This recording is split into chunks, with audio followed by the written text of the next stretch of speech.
Welcome into a special episode of I've Got a Theory with Henish. I've got my guest on today, Amanda Jackson, calling in from Dallas, Texas. Thanks for joining me, Amanda. Thanks for having me. Yeah, so I've got a theory, and I wanted to share it with you and maybe get your thoughts on what it means.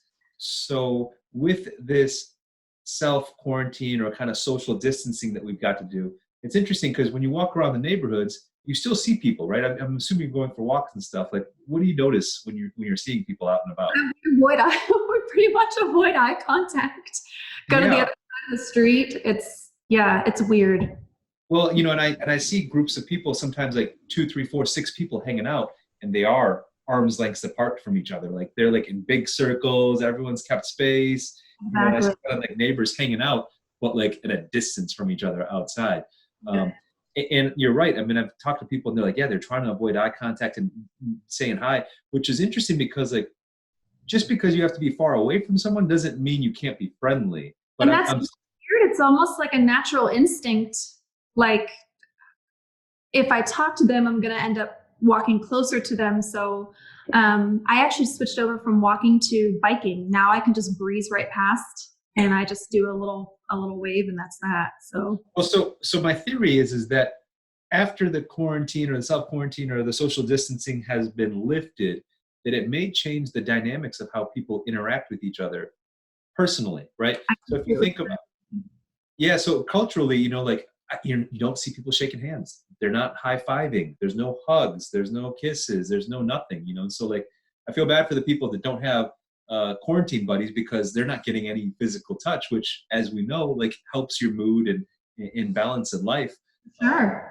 Overall. So, but like now when they get back out of this, how does that change their interaction with people? Because previously, if someone had a little sniffle or cold, they never really thought twice about like hanging out with people, right? Unless you were like thought you were majorly sick, you're like, yeah, whatever, I've got a cough, I'm still going to go out and about and do my thing.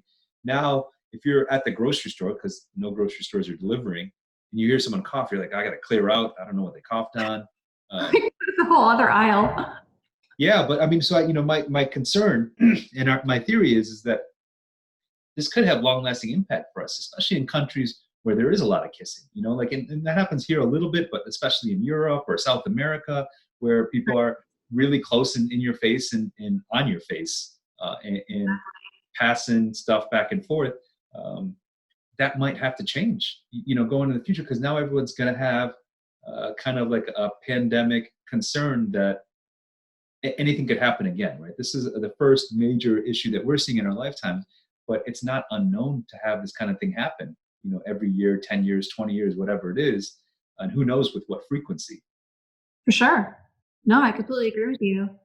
I'm finding myself cringing even, in the evening we put on a movie or something and we see people at a party or people hugging and my initial instinct is like, why are you touching them? Why are you so close to them?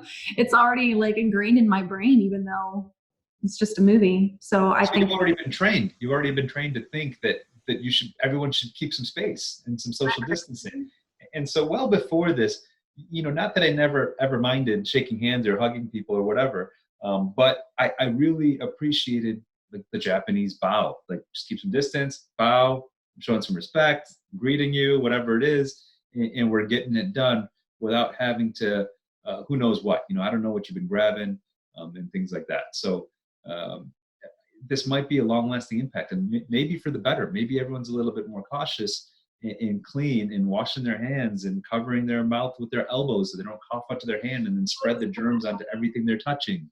Exactly. When they were putting out all the different, rules and things that they wanted people to follow, I was listening to them when they were talking about it. One of the first times when things started to kind of get serious, and they're talking about, if you sneeze or you cough, you do it into your elbow, and then, make sure afterwards you go wash your hands. And I'm thinking, I've been doing this my whole life. Is this new for people? So in some sense, obviously, I don't want this pandemic to keep happening or to happen at all. But if there's any silver lining of it, the fact that it's teaching, I guess, everyone else around us that's not normally doing that, and it kind of grossed me out a little bit to know that other people aren't already. I guess not everybody's already like that. So. Yeah, probably. There was also that flip side of well, it increases my tolerance and my immunity. People will That's say things like that.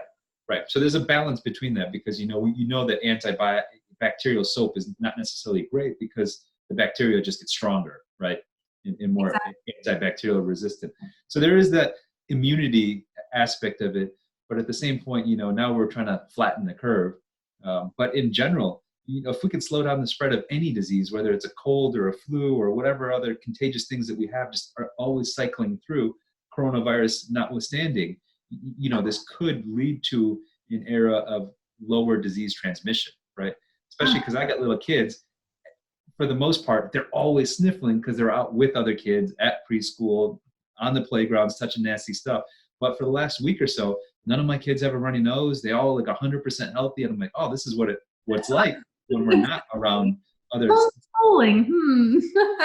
Yeah, so it seems to be effective. So that just kind of drills into my theory that maybe this is longstanding, and even within your family, which you're like, okay, this is great, but then your aunt comes and visits you and wants to kiss you on your face. You're like, maybe you keep some distance because we're family and all, but maybe we still just kind of give each other space. What do you think about that? I don't,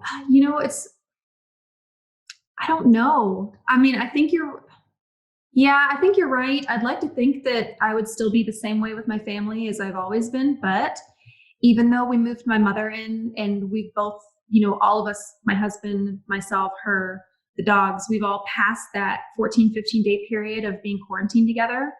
And she tried to hug me yesterday. She said, we've been quarantined. It's been over, 14, 15 days. We can hug.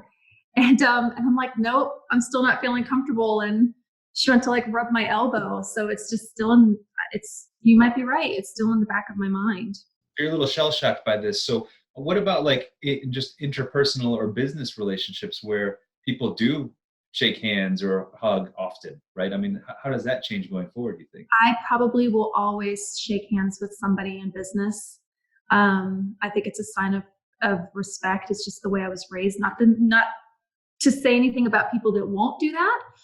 But it's ingrained in my brain. It's just a sign of, I come in peace. I'm here for, your best interest. So that would be, I don't know, that would be difficult for me to get rid of. And I'm a office hugger too. Yeah, I I know. go to So the office, I meet them for the first time. We have a great conversation. A lot of loan officers I work with, I'll go in and just say hi and drop off my card and I end up being in there for an hour. And when I leave, we give a quick hug.